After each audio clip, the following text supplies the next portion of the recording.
Hello everyone, I am Doria, I am an English teacher, and today I will talk about the spelling in the IELTS listening.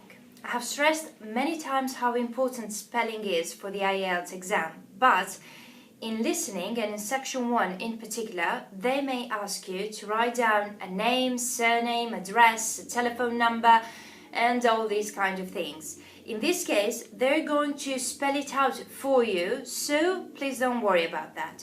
For example, let's just say that the correct answer that you have to write down is Gloucester Street. Okay, they will say something like, I live at 54 Gloucester Street, Gloucester. Okay? So you have to know the alphabet very well and how each letter is pronounced. For instance, my students tend to confuse G with J and sometimes H. So if you have these kind of problems or any issue with the alphabet and how each letter is pronounced, now is the right time to sort these things out. Now, if you have to write down a telephone number, please remember that 0 is also pronounced as O. For example, if you have this number to write down, 555-250-78809, you can also hear it as 555-250-78809. Okay, please remember that. Well, I don't really know if that's a real number or anything, I just put numbers one after the other, but you get the picture, okay? Another thing you may be asked to write down is about money.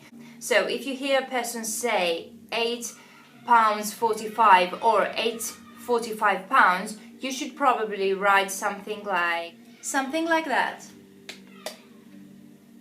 £8.45, or you can use the symbol of the pound. It's the same. Symbols and abbreviations are accepted. The same goes with dollars, $157, or the symbol of the dollar, and the same goes with euros if you happen to hear about euros, 1,741 euros, or the symbol of the euro. Alright? Now, in terms of years, they will say 1975. They're not going to call the year as a number, for example, 1975. No, 1975, the year 1983, the year 1956, etc., etc. But there is an exception to the rule. 2014, 2004, 2005.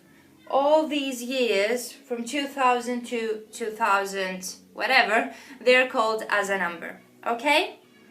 Now, about dates. All these four, for example, are accepted. The 14th of May, May the 14th, May 14, 14, May. You can write a date in all these four ways. However, keep in mind that 14th of May, May 14th are taken as two words, and May 14, 14 May are taken as one word and a number. If you hear kids yelling and playing and everything, please don't pay attention to it. There's this school right next to my house. Don't worry, I'm not torturing kids in the other rooms just to learn English. Okay? Okay, now about measurements. Centimeters, meters, kilometers, whatever. You can write, for example, 95 in the meters in this way or in this way. They are both taken as correct. They are both accepted. Of course, if you prefer to use an abbreviation, you can do it. It is accepted too. It is correct. So 95 m for meters. Okay? Well, that's pretty much it. If you know your weaknesses in spelling, please start working on them right now. Last year I had this student that she confused 13 with 30, 14 with 40, 15 with 50, and so on and so forth. Well, I mean, she would hear 13, she would hear 30, she would understand the difference, but she wouldn't know which number to write. For example, she could write down that or that, but she wouldn't know which number which number is which. She may have heard 13 and write down this number and the opposite, okay? We did exercises, we did everything, she just wouldn't remember it.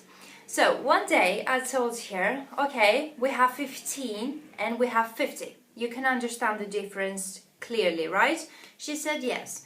15 is a little bit more, in terms of pronunciation, is stressed a little bit more in the end. 15. So we have 15 and 50.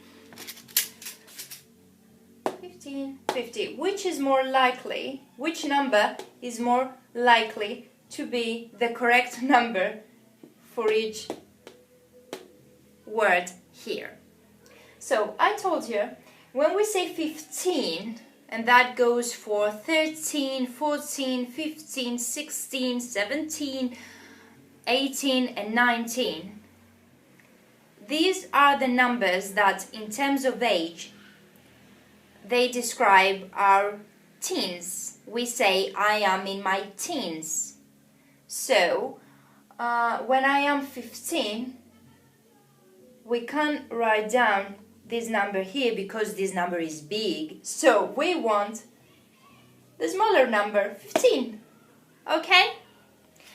And that goes with all the teen numbers. She never made this mistake again. She made other mistakes, of course, because this is how we get to learn, but not this particular one. She did pretty well. She achieved an overall band score 7 and a 7 in listening, and now she does her master's degree in England. What I'm trying to say here is, no matter what your weaknesses are, no matter how irrational they may seem to you, they're not, they're just your personal weaknesses. So you can definitely overcome them with the right strategies, the right advice and the right preparation. And why not, sometimes with the right tricks. The worst thing to do is to put them aside and pretend they do not exist. They do. Just invent a game for them. Play with them, play with your weaknesses, and sooner or later you will realize that they're not your weaknesses anymore. And that goes with pretty much everything in life, and not only with English, and definitely not only with IELTS. So, thank you very much for watching. If you have any questions, please leave your comment down below or to my Google Plus page. I have added down below the link. Take care and good luck with the exam.